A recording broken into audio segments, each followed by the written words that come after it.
অবশেষে জানা গেল যে ড্রেসিং রুমে কি হয়েছিল।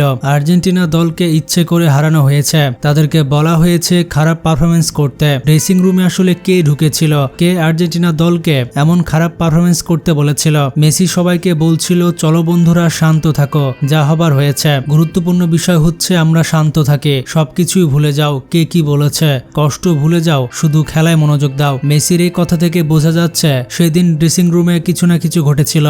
ফাইনালের মতো জীবনের সবথেকে বড় ম্যাচের আগে সতীর্থদের উদ্দেশ্যে কথাগুলো বলেছিলেন লিওনেল মেসি, কিন্তু একটু পেছনে ফিরে তাকালে পার্থক্যটা খুব স্পষ্ট হয়ে ওঠে। 2022 কাতার বিশ্বকাপ ফাইনালের আগে লকার রুমে দাঁড়িয়ে মেসি সতীর্থদের উদ্দেশ্যে গর্জে উঠে বলেছিলেন আজ রাতে মাঠে গিয়ে প্রতিপক্ষকে গ্রাস করে আসব। মেসির সেই আগুনের কথা শুনে মাঠে নেমে আর্জেন্টিনা বিশ্ব জয় করেছিল, কিন্তু 2026 সালে নিউ ইয়র্কের মেডলাইফ স্টেডিয়ামে দেখা গেল সম্পূর্ণ ভিন্ন এক রূপ। একই মানুষ, দুটো ফাইনাল, অথচ দুটো সম্পূর্ণ আলাদা কণ্ঠস্বর। মেসির গলায় সেই আগুনের বদলে ছিল এক অদ্ভুত নীরবতা, আর খেলোয়াড়দের চোখে কেবলই অনিশ্চয়তা ও শূন্যতা। অ্যানজো ফার্নান্ডেজ কিংবা লিসান্দ্রো মার্টিনেজের বিমর্ষ চেহারা দেখেই স্পষ্ট বোঝা যাচ্ছিল কিছু একটা ঠিক নেই। চারিদিকে প্রশ্ন উঠেছে ফাইনালের দিন আর্জেন্টিনার ড্রেসিং রুমে ঠিক কি হয়েছিল। ম্যাচ শুরুর আগেই কি এমন ঘটেছিল যা পুরো দলকে মানসিকভাবে এভাবে ভেঙে দিয়েছিল? ফাইনালকে ঘিরে অনেক ধরনের গুঞ্জন ও রহস্যের মেঘ ভাসছে ফুটবল বিশ্বে। অনেকেই দাবি করছেন ম্যাচের আগে আর্জেন্টিনা দলের ভেতরে কোনো বড় ধরনের সিদ্ধান্ত বা তীব্র মতবিরোধ তৈরি হয়েছিল। ড্রেসিং রুম নাকি চরম উত্তাল ছিল, আর লাউতারো মার্টিনেজের মতো গুরুত্বপূর্ণ ও ভরসাযোগ্য তারকাকে ফাইনালের মাঠে সেভাবে না দেখা নিয়ে চলছে নানা রকম জল্পনা কল্পনা। লিওনেল স্কালোনি, মেসি এবং ফুটবল অ্যাসোসিয়েশনের কর্তাদের মধ্যে কোনো কি গোপন সিদ্ধান্ত হয়েছিল? এই স্কালোনির আচরণের মধ্যেও ছিল বিদায়ের স্পষ্ট সুর। তার উপর আর্জেন্টিনা দলের খেলোয়াড়দের পরিবারের সদস্যদের বা সাবেক কিংবদন্তিদের গ্যালারিতে উপস্থিতি না থাকা সবকিছু বিষয়টিকে আরো রহস্যময় করে তোলে। যেখানে আগের প্রতিটি ম্যাচে গ্যালারিতে তাদের স্বজনরা উপস্থিত থাকতেন, সেখানে ফাইনালের মতো গুরুত্বপূর্ণ ম্যাচে কারো না থাকাটা বেশ অদ্ভুত।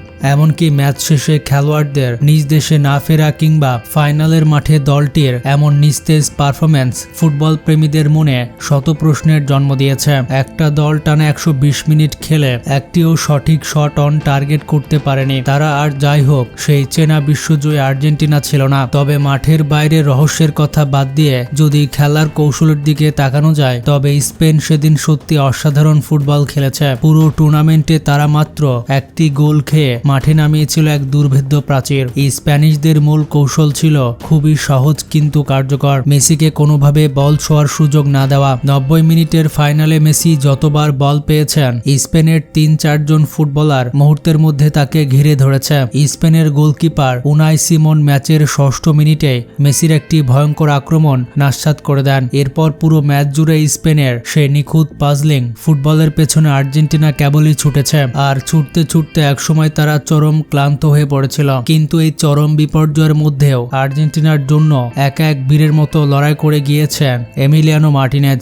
মার্টিনেজ সে রাতে মাঠে নেমেছিলেন একটি ভাঙা আঙুল নিয়ে। হাত ও আঙুলের তীব্র যন্ত্রণাকে চেপে রেখে তিনি একের পর এক 11টি অবিশ্বাস্য সেভ করেন, যা বিশ্বকাপ ফাইনালের ইতিহাসে এক নতুন রেকর্ড। মার্টিনেজ সে রাতে অলৌকিক কিছু না করলে আর্জেন্টিনাকে হয়তো 8 থেকে 9টি গোলের লজ্জাজনক হার নিয়ে মাঠ ছাড়তে হতো। ভাঙা আঙুল নিয়ে মৃত্যুর মুখ থেকে দলকে বারবার ফিরিয়ে এনেছেন তিনি, কিন্তু শেষ পর্যন্ত 12 নম্বর আক্রমণটা আর আটকানো সম্ভব হয়নি। অতিরিক্ত সময়ে দ্বিতীয়ার্ধে স্পেনের দেওয়া সেই একটি গোল আর্জেন্টিনার সব আশা ও স্বপ্ন চুরমার করে দেয়। গোলটি হওয়ার পর 39 বছর বয়সী লিওনেল মেসি যখন মেডলাইফ স্টেডিয়ামে ঘাসে হাঁটু গেড়ে বসে পড়লেন, সেই দৃশ্য হয়তো ফুটবল ইতিহাসের সব থেকে মর্মান্তিক মুহূর্তগুলোর একটি।